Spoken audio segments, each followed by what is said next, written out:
Have you ever thought about learning a new language? Let me tell you that it's quite an interesting journey. You need to really know that we get really nervous. We forget the words. We don't really know all the vocabulary. We don't know all the grammar. So learning experience in a second language is quite a big thing. I want to talk to you guys today about my leadership experience in a language that is not my first language. So how was that learning? And in saying that, I want to talk to you guys about something that I learned in one of my favorite classes of the MBA. So we all know that we are in a VUCA world. It's quite volatile, it's complex. The environment changes, we have to change with it. So right now, the first thing that I learned and that I like the most is about the difference between being a manager and being a leader. And when I think about that, I think about my first couple of years when I started in my leadership career, and is that I was just being a manager. I was not really leading anyone. My manager was leading my team or the team, but I was just following instructions, like fixing the problems, planning, controlling, but I was not really influencing anyone into a towards goal. So my boss back then saw something on me, something like a potential. He saw me as a role model. He saw the potential of me in influencing people, and he saw the way how people was acting when I actually move up into my career. So the first thing that I wanted to talk to you guys about is the learning agility and how that actually helped me to where I am, to be the person that I am at the moment and where I am. And it's because it's the ability and willingness to learn from experience. Not everyone really gets benefit from experience. Just you need to be really willing to learn and be resilient. And that's something that it has been one of my characteristics throughout my life. And I guess when we think about flip learning, it's like a circle. You can either fail, learn, adapt, or you can go back the other way around. You can really do whatever you want, as long as you actually take that lesson into the future. So I don't know if you know, but just 10% of the population are quite high in that learning agility. And when we were talking about it in class, there was another concept that it came out, and it was neuroplasticity. It's something that blew my mind because I didn't know anything about it. And actually, I thought about how I never pay attention about that and about my brain. How I never know where the memory and where the stuff that I learned are kept in my brain. Is it in the short-term memory? Is it in the long-term memory? So I kind of like want to keep most of my most important learnings in my long-term memory. So talking about that, there was another concept that it came when my happiest moments of my life happened, and it was when I was a team leader in my cheerleader team. I was at the top. That's not me, of course, but let's pretend it's me. But I was a flyer, so I was a leader already. I was a leader in the top, and I was a leader in the bottom because I was really good at dancing as well. So I kind of like from there, it was a wake up call in my life because I knew it was gonna be stressful.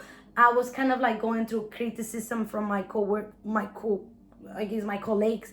I was going through lots of anxiety because I wanted to do a good job, and I was so little as well. I was doing good things, but bad things as well. So that kind of like put another concept, which we talk about it in class, in perspective, and it's the burnout concept.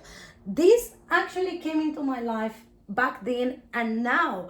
Back then, it was one of the reasons why I ended up my career as a cheerleader, and it was because I was so stressed out. I didn't want to go to practices. I was so tired, like physically and mentally tired, that I was starting to put my performance at school in risk. So my mom kind of like was like, no more.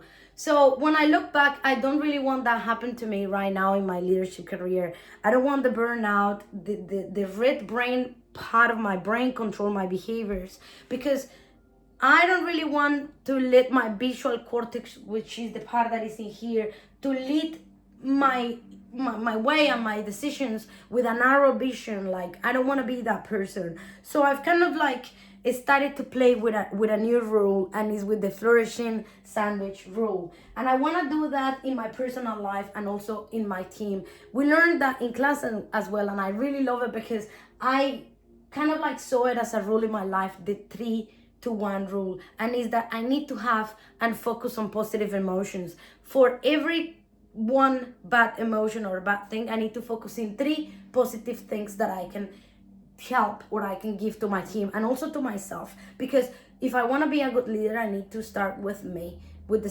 self love. And that's something that is also made me realize the class. Like, guys, this has been like a boom for me. So in saying that, I really want to lead with empathy and by heart. I want to be caring and not let myself to be controlled by emotions. So I started to be mindful and use this concept with my team. Mindfulness is when we try to bring everything into present moment, when we use our breath to actually let our brains to rest and actually think about the things that we can use for the future and to make decisions. We know that we have 3 levels in our life: past, present, and future, but we need to change and we need to evolve. And with that, I kind of like want to have the mindset of a good leader, and is the success, but to be able to do that, you need to be in pace with yourself and be mindful before making any decision. So in saying that, I find out that you need help. You cannot do it yourself. So I found myself a mentor. I was quite stressed out a couple of months ago, and I thought I need some help. My manager is too busy, so I need to do something about it and be proactive.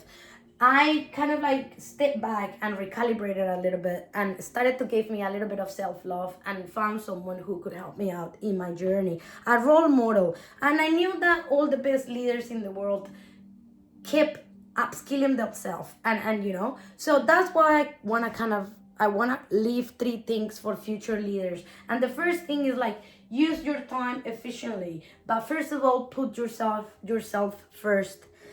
You cannot help anyone if you don't help yourself. The second thing is be brave and be open to learn. Learning is a huge thing, as I said. Like, we cannot do anything if we are not willing to learn, and also about our past experiences.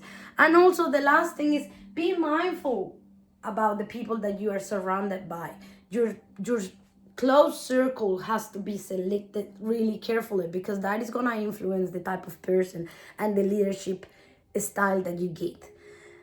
As a last, what I wanted to say is, like, sometimes I feel I'm 2 different people, one in Spanish or one in English, but I want to be a good leader in both. So I really think that we need to, as I always say, learn, unlearn, and relearn. Thank you so much.